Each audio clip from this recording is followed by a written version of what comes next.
I be sparking and rushing mad like inside the dark. Call me Bill Snatcher, just a brother for the rapture. I hang live, holding on strong, hard to capture. Extravagant, resurrect the track and it's militant. And I react like a convict and start killing. It's manifested. The gods work like appliances, dealing in my cycle a lot.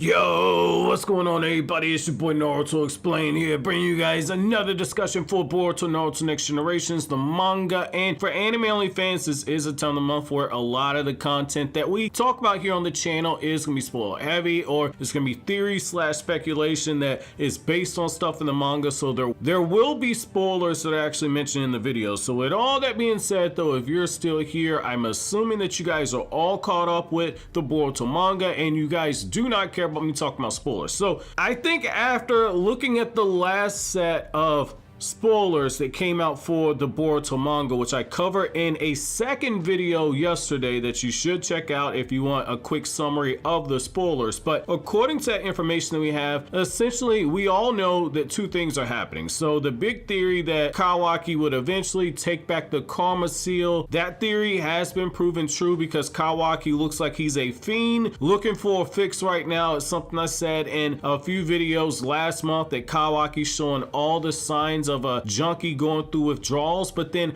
I also have been saying for months now that Amado is an unreliable narrator and that you cannot trust Amado, and that Amado is still evil and that everything has been shaken out the way he wants it. Well, Sumire has signed over her death wish because essentially she's gotten in Amado's face in this last chapter, and I think that this is where we need to actually start bringing up the very real possibility that Sumire might actually be off. And the reason why I say there's a possibility, okay, more than likely what you're going to end up seeing is that Sumire is going to be critically hurt. I don't think that Kishimoto's going to go through and pull the trigger and actually kill her off, much in the same way that it was like, how in the world did Hinata actually survive against Pain when Pain should have actually just killed her, given how quickly he one-shot her in the manga. She does a few twirls and spins, then she gets a chakra rod shoved into her, and it's implied that she's dead until a few chapters later you find out that she's still mumbling Naruto's name. I think something similar is going to happen with Sumire. However, I think we need to put it on the table that one of the first things that Kawaki does after getting used to his karma seal is he actually ends up taking out Sumire. And the reason why I'm going to say that is, yes, you have some tension that took place in the actual anime, and a lot of times the anime is tying in stuff or setting up stuff for the manga to do later on, so that is a possibility. But the thing I want to kind of point out is that when it comes to Kawaki getting Amado's karma seal, because Amado's going to reprogram a karma seal onto Kawaki's body, it all screams that there's an ulterior motive. And you have a character like Sumire who is doing her best to get close to Amado. She's made it known to him that she's spying on him, she doesn't trust him, she thinks that he's betraying the Hokage, and Amado calls her out and says, "You're being an idiot." There's a glare going over his glasses, which is usually a very bad sign. You can't actually see his expressions in the manga. He's telling her, if you really wanted to actually get close to me and learn more information, you really shouldn't have divulged all your information. And this leads me to believe that you're in a situation where Amado, when he puts that karma seal on Kawaki, is going to give him some level of control over Kawaki. Because when you really think about it, Kawaki's a cyborg, just like Ada, just like Code, just like Daemon. And when you look at all those characters, those are people that Amado didn't have full control over. He had limiters on Code, but that was at the request of Jigen. But the rest of them, he didn't have control over them. If they wanted to actually snap his neck, he really and truly could. Yes, he had the shut-off switch that was built into Delta, and we can use headcanon and say maybe he had that in the other car members, but that's not actually confirmed. But here's the thing you have to kind of keep in mind right here. Let's just say it was only with Delta that he had that cutoff switch. It's one thing to be able to turn them off on a whim. It's another thing to be able to actually control their free will. And I think that that is something that you could look at right there, because we are looking at somebody in Amado who is very arrogant. He is extremely arrogant. He thinks he's the smartest guy in the room, and he might actually be the smartest guy in the room. But when you look at him, this guy thought, hey, this is somebody that Kaguya did not think that she could fight head up, and she needed to catch him off guard and leave him half dead. I'm gonna play around with this guy when he's trying to find find a vessel to take on his karma seal, and I'm gonna try and build cyborgs that can actually kill him, and I'm gonna be the one that's running all this stuff. He was arrogant enough to think that he could get one over on a Otsutsuki upper tier like Isshiki, and the reason why that's important is if he had the balls to do something like that, you think he wouldn't have the balls big enough to go at Naruto and to try and double cross Naruto, which is why what Sumire did is very dangerous and why she's putting herself in harm's way. If Amado does end up controlling Kawaki in this manner, you're in a situation where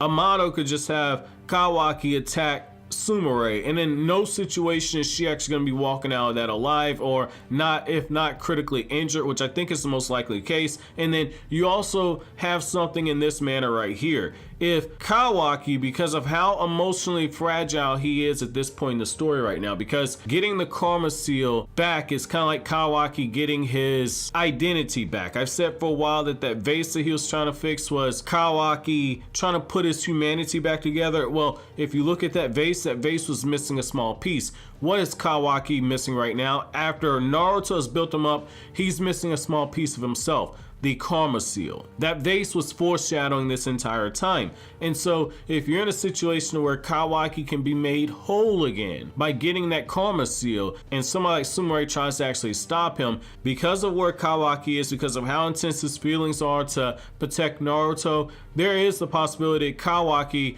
being manipulated by Amado, ends up attacking Sumire. That is something I think there is a possibility. I don't think there's a high possibility, but Kawaki is so emotionally wound up right now that you've seen how Amado in the chapter 59, based on these spoilers, what Amado's been able to do is he's been able to essentially get into Kawaki's head and manipulate the emotions that he's been feeling, and kind of slowly kind of push this guy closer and closer and closer towards wanting to accept the karma seal. And now he's basically said like, hey, you've got Isshiki's powers into you, and hey man, I can build a brand new karma seal onto you, but you ain't got to worry about Isshiki coming back. Here's the thing, he's dealing with essentially what is alien technology. I know the karma seal is not technology, but we're going to refer to it in that manner for this reason. You're dealing with stuff that goes beyond normal human being comprehension. Amado, for as big brain as he is, Amado has figured out a lot about the karma seal to a point where he's referring to it as a flash drive that you store stuff on. Like if you're playing Call of Duty or something, you got the external hard drive for your PlayStation or your Xbox, whatever you're playing Call of Duty on. Amado's kind of referring to the karma seal, something like that. But there's something else to this. There's another plot twist with karma that this guy would not know. I don't think that number one, Isshiki told him everything, and then number two, I think that there is some stuff that Amado, like a lot of brilliant scientists, he gets in a little over his head and he thinks he has everything figured out when he doesn't quite have all the cards on the table the way that he thinks so. So I think that that is something that's kind of possible there. And the way that this kind of reflects onto Naruto is that you're in a situation where if Amado does take control of Kawaki by using that karma seal, if Amado's able to manipulate Kawaki, if Amado actually ends up being the puppet master behind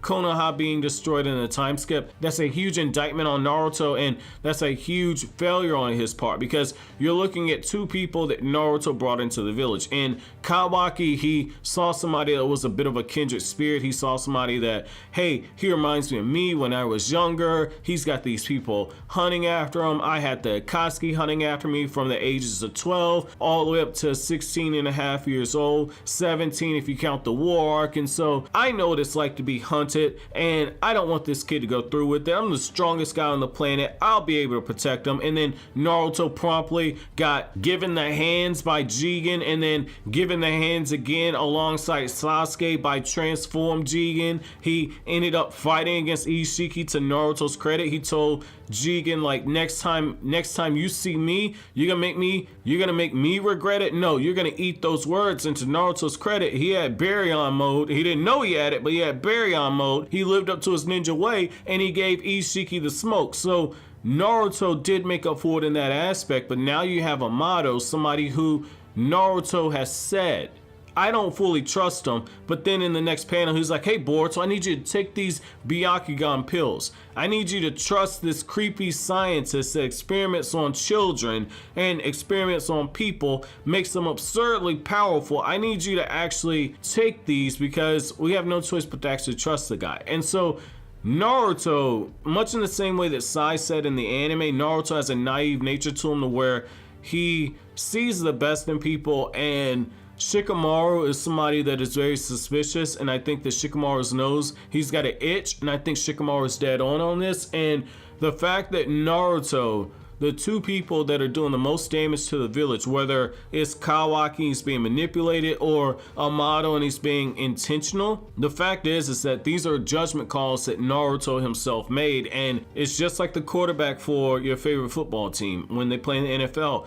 Say for instance, I'm not a Packers fan, but say for instance Aaron Rodgers goes out there, balls out, Aaron Rodgers gets all the credit. If Aaron Rodgers goes out there and plays a half decent game but the team ends up losing, everybody's going to point to all the throws Aaron Rodgers didn't make. It's the same thing with the Hokage. You get all the credit when things go good, and you get all the blame when everything goes bad. There is no in between. So I think Naruto's in a very, very dangerous situation. I think that he's running the risk of losing a bright young shinobi in Sumire. However, I want to know from you guys, how do you guys feel about Sumire calling out Amado, and do you think that Amado is offering to put the karma seal to manipulate Kawaki, and do you think that there is the possibility that Amado has Sumire taken off the board? Let me know down in the comment section below. But as always, guys, if you like anything I had to say, don't forget to comment, rate, subscribe, and share. Thank you so much for watching to the end. Have an awesome day, guys.